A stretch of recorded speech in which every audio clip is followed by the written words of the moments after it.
schools are becoming increasingly diverse. Many teachers find that their classrooms are populated by students with diverse needs. Students' diversity may be reflected in many ways, including their linguistic or cultural background, their religious viewpoints, their sexuality, their socioeconomic background, and their differing prayer experiences due to age, schooling, and disability. No two students learn the same because these traits. Diversity in the classroom does not just refer to the cultural diversity, but also refers to the diversity in skills, knowledge, and needs. It is important to understand these attributes in order to effectively teach the students. All of these differences make teaching more complex. Students each have unique skills, abilities, and needs that need to be addressed.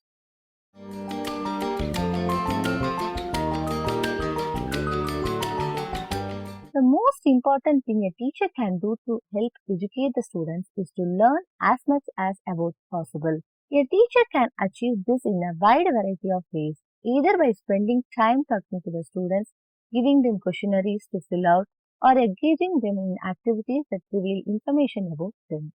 Using a combination of all these methods, a teacher can get a clear picture of what each student needs to how they learn the best. For example, talking to students can help a teacher to get a clear picture of their verbal skills and personality.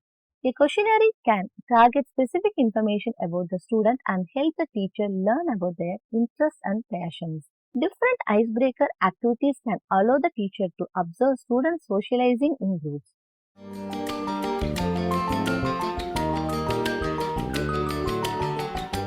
The broad range diverse students offer a powerful resource for everyone to learn more in different ways, in new environments and with different types of people. Teachers promote critical thinking when they make the rules of the classroom cultural explicit and enable students to compare and contrast them with other cultures.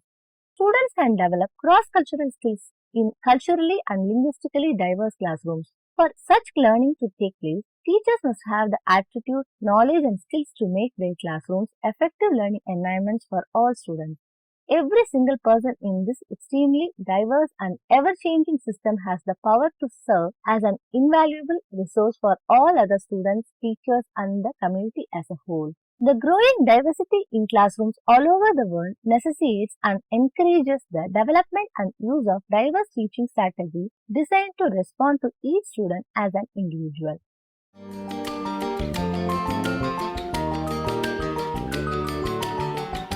The word pedagogy means to lead the child.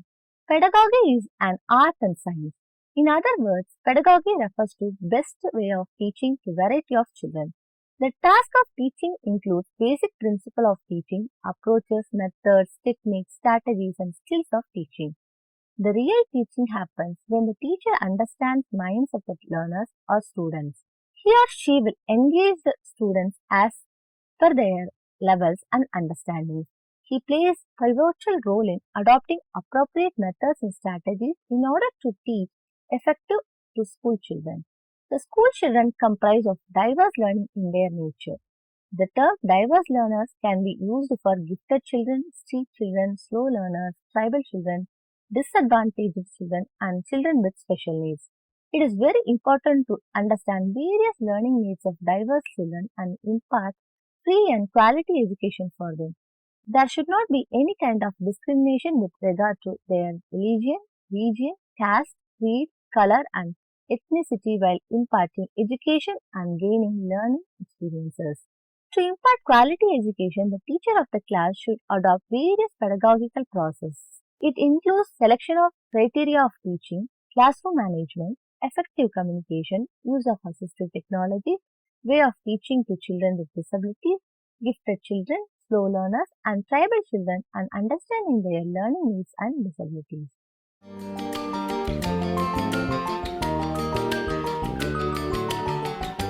Learning styles are not the only ways students are diverse. They also have different sets of abilities, strengths, and weaknesses. Some of these a teacher may only discover as he begins teaching students. Being aware of students' strengths and weaknesses can help teachers prepare lessons to help those students. Now let us see about some of the approaches to address diverse learning needs.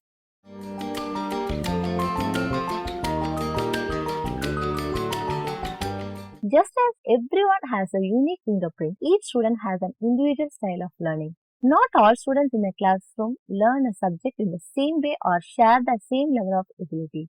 Differentiated instruction as factoring students' individual learning styles and levels of readiness first before designing a lesson plan. Research on effectiveness of differentiation shows this method benefits a wide range of students, from those with learning disabilities to those who are considered high ability.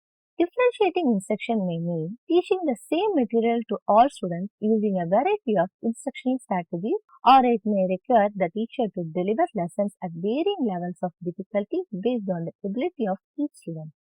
Formative assessment is an essential ingredient of this method. Teacher who practices differentiation in classroom should follow the following steps.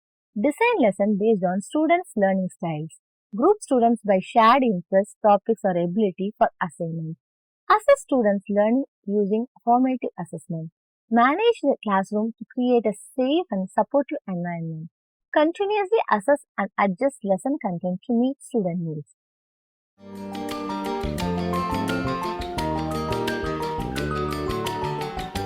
Teacher can differentiate instruction through 4 ways: content, process, product, and learning environment.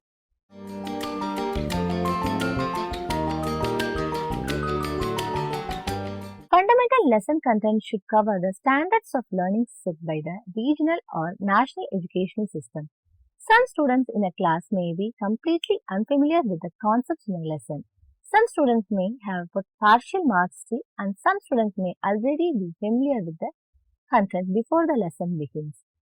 The teacher may differentiate the content by designing activities for groups of students that cover various levels of Bloom's taxonomy. It focuses classifications of levels of intellectual behavior going from lower order thinking skills to higher order thinking skills. The 6 levels are remembering, understanding, applying, analyzing, evaluating, and creating.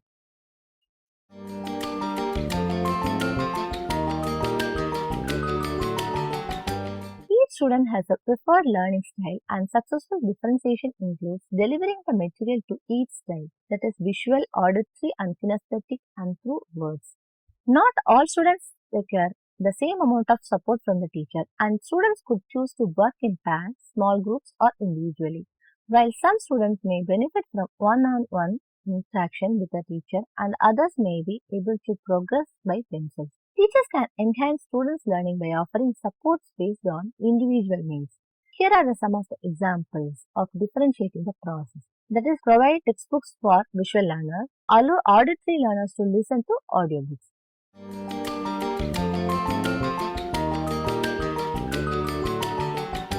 The product is what the student creates at the end of the lesson to demonstrate the mastery of the content. Teachers may assign students to complete activities that show mastery of an education concept in a way the student prefers based on learning style.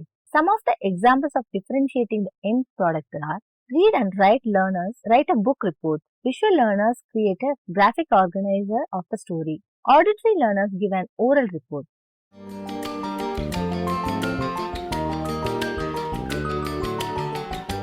The condition for optimal learning includes both physical and psychological elements. A flexible classroom layout is key, incorporating various types of furniture and arrangements to support both individual and group work.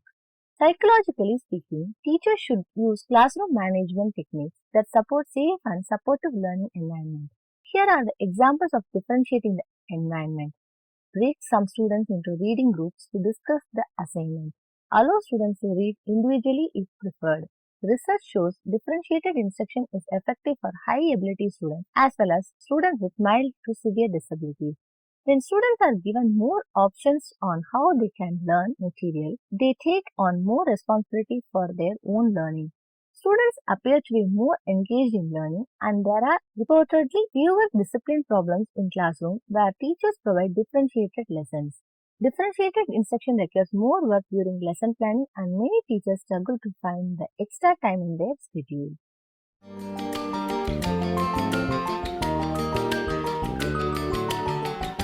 Universal design is an instructional approach that gives particular attention to students who have physical, sensory, and cognitive disabilities. Like differentiated instruction, universal design embraces the idea that instruction should be designed from the beginning with students' diverse needs in mind. Universal design supports the thought that educators should not have to retrofit lessons for students with exceptional needs after those lessons have already been created. Universal design implies a design of instructional material and activities that allows learning goals to be attainable by individuals with wide differences in their abilities to see, hear, speak, move, read, write, understand English, attend, organize, engage, and remember. With universal design, it is important that learning activities provide multiple means of representation or modes of presentation for students having auditory, visual, and varying levels of complexity.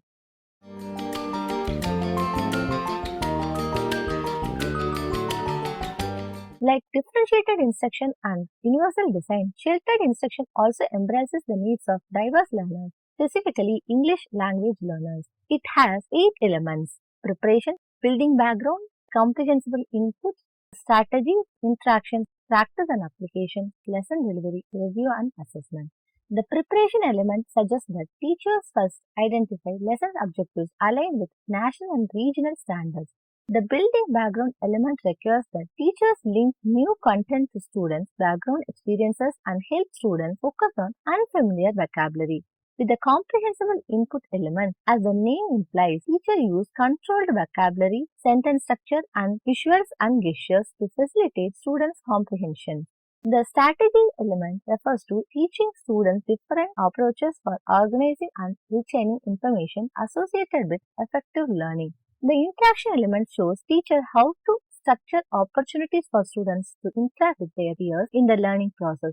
The lesson delivery element illustrates how teachers can appropriately pair the lesson and provide for effective engagement. The review and assessment element focuses on establishing standards and including language-based and content-based evaluation. All of these elements are important in designing classroom instruction.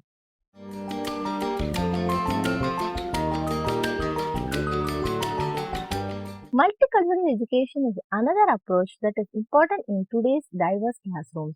As the name implies, multicultural education addresses the needs of culturally diverse population of students. This approach has 5 major dimensions: content integration, the knowledge construction process, bias reduction, empowering school culture, and equity pedagogy.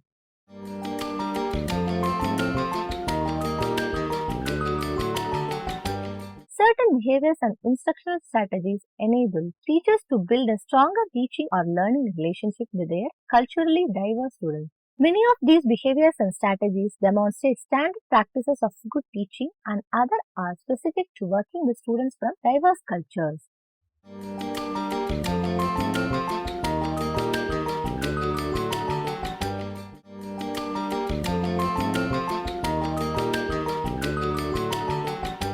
Offering variety provides the students with opportunities to learn in ways that are responsive to their own communication styles, cognitive styles, and aptitudes.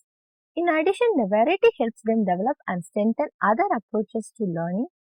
Consider students' cultures and language skills when developing learning objectives and instructional activities.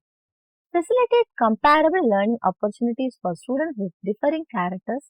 For example, consider opportunities for students who differ in appearance, race, sex, disability, ethnicity, religion, socioeconomic status, or ability.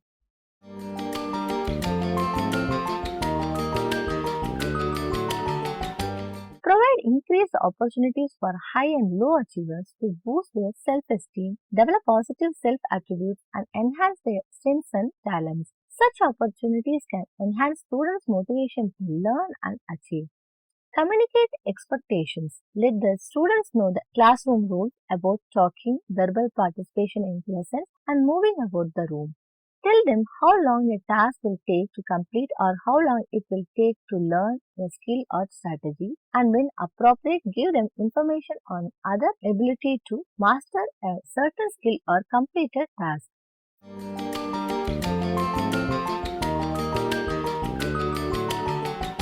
Explain the benefit of learning a concept, skill or task. Ask students to tell you the rationale for learning, and explain how the concept or skill applies to their lives at school, home, and work.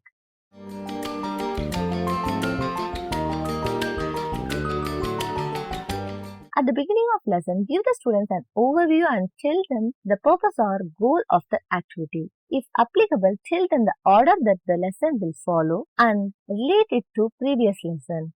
At the end of the lesson, summarize its main points.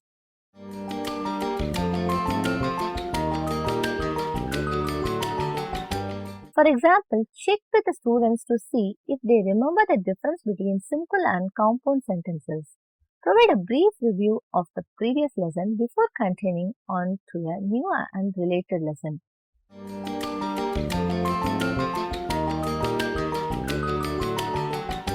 There are many ways to facilitate students' independence. For example, when students begin their work without specific instruction from the teacher, they are displaying independence. When students ask questions, the teacher can encourage independence by responding in a way that lets the student know how to find answers for him. When the teacher wants to evaluate their own work or progress, they are facilitating independence, and asking students to perform for the class also promotes independence.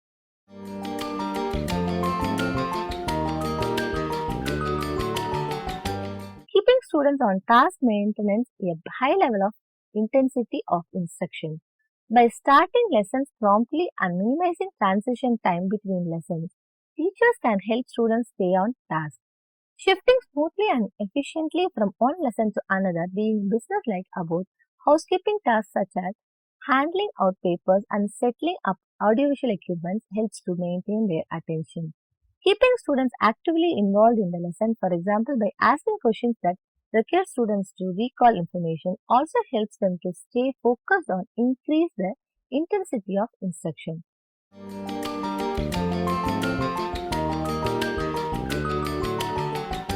Check with students during seat work to see if they need assistance before they have to ask for help.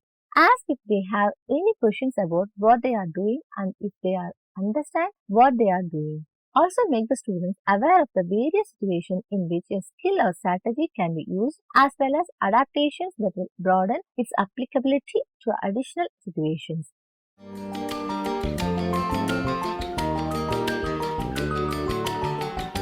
Feedback at multiple levels is preferred. For example, acknowledging a correct response is a form of brief feedback, while prompting a student who has given an incorrect answer by providing clues or repeating or rehearsing the question is another level. The teacher may also give positive feedback stating the appropriate aspects of a student performance. Finally, the teacher may give positive corrective feedback by making students aware of specific aspects of their performance that need work.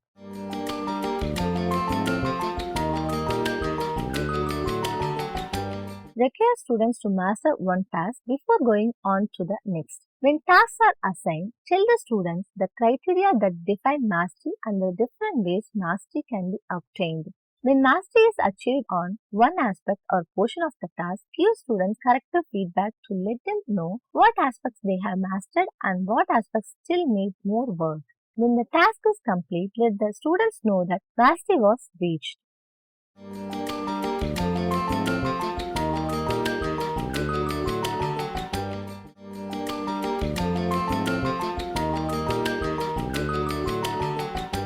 Effective teachers of culturally diverse students acknowledge both individual and cultural differences enthusiastically and identify these differences in a positive manner. This positive identification creates a basis for the development of effective communication and instructional strategies. Social skills such as respect and cross-cultural understanding can be modeled, taught, prompted, and reinforced by the teacher.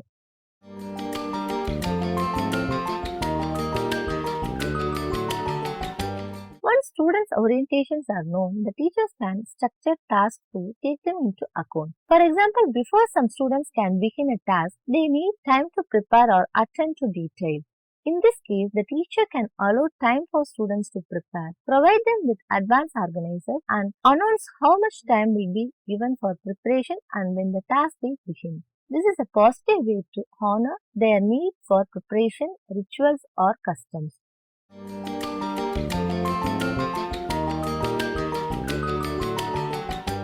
We all behave differently in different settings. For example, we behave more formally at official ceremonies. Teaching students the differences between their home, school, and community settings can help them switch to appropriate behavior for each context. For example, a teacher may talk about the differences between conversation with friends in the community and conversation with adults at school and discuss how each behavior is valued and useful in that setting. While some students adjust their behavior automatically, others must be taught and provided ample opportunities to practice.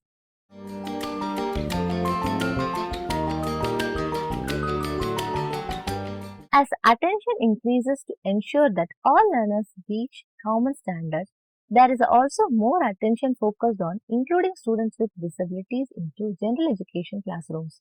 It is important to note that the physical placement of students with disabilities in general education classes is not an end itself, but rather a means to an end. The power of inclusion lies in how educators respond to individual differences.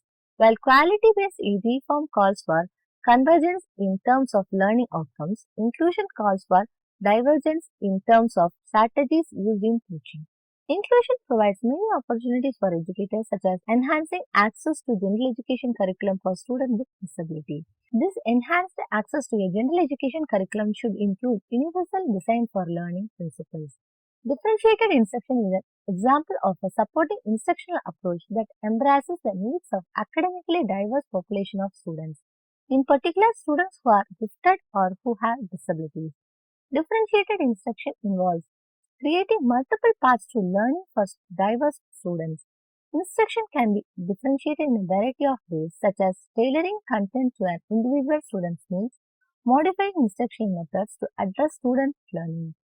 Together, differentiated instruction, sheltered instruction, universal design, and multicultural education, instructional strategies and teacher behavior address the broad array of students in today's classrooms.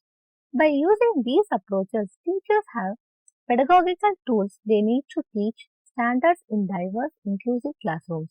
Without the supporting pedagogy, inclusion in diverse could not be successful.